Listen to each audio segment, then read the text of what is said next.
ನೋಡಿ, ದಾಸರಳ್ಳಿ ವಿಧಾನಸಭಾ ಕ್ಷೇತ್ರದಲ್ಲಿ ಏನು ಅವರು ಇಷ್ಟು ವರ್ಷಗಳ ಕಾಲ ಸುರೇಶ್ ಅಣ್ಣವ್ರೇನು ಸಾರ್ವಜನಿಕ ಜೀವನದಲ್ಲಿ ಅವ್ರದೇ ಆದಂತ ಒಂದು ಏನು ಈ ಭಾಗದ ಜನರಿಗೆ ಅವ್ರೇನ್ ಸಹಾಯ ಮಾಡ್ಕೊಂಡ್ ಬಂದಿದ್ದಾರೆ. ಇವತ್ತು ಆ ಸಹಾಯದ ಫಲವಾಗಿ ಇವತ್ತು ಏನು ಅವರ ಒಂದು ಹುಟ್ಟುಹಬ್ಬವನ್ನ ಇವತ್ತೇನು 56 ವರ್ಷಗಳ ಒಂದು ಸುದೀರ್ಘ ಅವರ ಒಂದು ರಾಜಕೀಯ ಜೀವನ ಇರ್ಬೋದು, ಅದೇ ರೀತಿ ಈ ಭಾಗದಲ್ಲಿ ಜನರ ಪ್ರೀತಿ ವಿಶ್ವಾಸವನ್ನು ಗಳಿಸಿ ಇವತ್ತು 57ನೇ ವಸಂತಕ್ಕೆ ಪಾದಾರ್ಪಣೆ ಮಾಡಿದ್ದಾರೆ. ಈ ಶುಭ ಸಂದರ್ಭದಲ್ಲಿ ಅವರಿಗೆ ಆ ತಾಯಿ ಚಾಮುಂಡೇಶ್ವರಿ 100 ವರ್ಷಕ್ಕೂ ಹೆಚ್ಚು ಕಾಲ ಇದೇ ರೀತಿ ಈ ಭಾಗದ ಜನರಿಗೆ ಸಹಾಯ ಮಾಡಂತ ಶಕ್ತಿಯನ್ನ ತಾಯಿ ನೀಡಲಿ.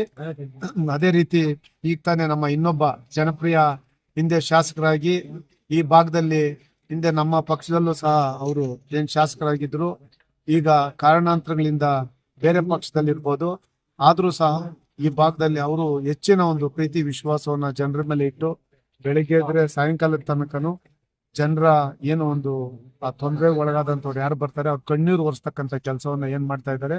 ಅವ್ರಿಗೂ ಸಹ ಒಳ್ಳೇದಾಗ್ಲಿ.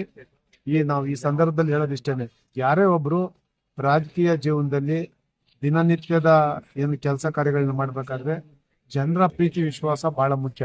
ಆ ಜನರ ಪ್ರೀತಿ ವಿಶ್ವಾಸವನ್ನ ಗಳಿಸ್ತಕ್ಕಂಥದ್ದು ಎಲ್ಲರ ಕೈಲೂ ಸಹ ಆಗೋದಿಲ್ಲ. ಆದ್ರೆ ಇವತ್ತೇನು ಸುರೇಶ್ ಅಣ್ಣವ್ರು 57 ವರ್ಷ ಆದ್ರೂ ಸಹ ಇವತ್ತೇನು ಯುವಕರು ಎಲ್ಲ ಮಹಿಳಾ ಮುಖಂಡರು ಈ ಭಾಗದ ಎಲ್ಲ ಹಿರಿಯರು ಏನ್ ಇವತ್ತು ಬಂದು ಅವರಿಗೆ ಈ ಒಂದು ಹುಟ್ಟುಹಬ್ಬಕ್ಕೆ ಏನೆಲ್ಲ ಶುಭವನ್ನ ಕೋರಿದ್ದಾರೆ. ನಾನು ಸಹ ಬಂದು ಈ ಒಂದು 57ನೇ ಈ ಒಂದು ಹುಟ್ಟುಹಬ್ಬಕ್ಕೆ ಶುಭವನ್ನ ಕೋರಿ ಮುಂದಿನ ದಿನಗಳಲ್ಲೂ ಸಹ ಅವರು ಇನ್ನು ಹೆಚ್ಚಿನ ಒಂದು ಸಾರ್ವಜನಿಕ ಜೀವನ ಮಾಡ್ಬೇಕಾದ್ರೆ ಶಕ್ತಿ ಬಹಳ ಮುಖ್ಯ. ಅಂತ ಶಕ್ತಿಯನ್ನ ತಾಯಿ ಚಾಮುಂಡೇಶ್ವರಿ ನೀಡ್ಲಿ ಅಂತ ಶುಭ ನಾನು ಸಹ ಹಾರೈಸ್ತಾ ಇದ್ದೀನಿ. ನನ್ನ 57ನೇ ವಸಂತ ಕಾಲಿಡ್ತಾ ಇದ್ದೀನಿ.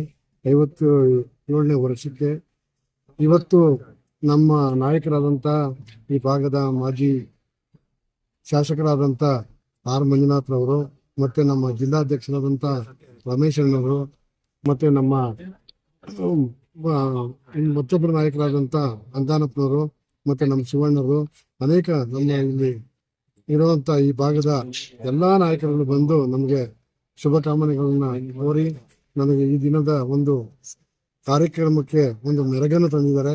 ನನ್ನ ಒಂದು ಸಾಮಾಜಿಕವಾದಂತ ಸಮಾಜ ಸೇವೆಗೆ, ಒಂದು ಹೋರಾಟಕ್ಕೆ ಅಥವಾ ಒಂದು ಜನಸೇವೆಗೆ ಎರಡಕ್ಕನ್ನು ಅವರು ಸ್ಫೂರ್ತಿ ತುಂಬಿದ್ದಾರೆ.